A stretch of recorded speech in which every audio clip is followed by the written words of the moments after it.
রিশাদের spin খেলতে গিয়ে রীতিমতো নাজেহাল সাকিব আল হাসান। দু এক স্টেপ শাফল করে খেলতে গিয়ে উল্টো বিট হলেন, ব্যাটই লাগাতে পারলেন না বলের দুর্দান্ত টার্নের কারণে।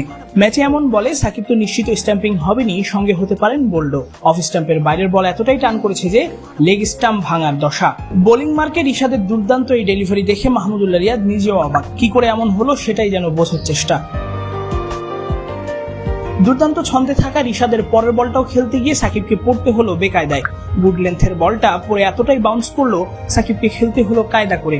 ম্যাচে তো রিশাদের স্পিন ভেলকি দেখা যায় অস্ট্রেলিয়ার বিপক্ষে মহা গুরুত্বপূর্ণ সুপার 8-এর ম্যাচের আগের দিনের অনুশীলনে। রিশাদের বোলিং আর ঘূর্ণি দেখে অবাক হবেন যে কেউ। বোলিং মার্কে থাকা রিয়াদ তো আর নিজেকে ধরে রাখতে পারলেন না।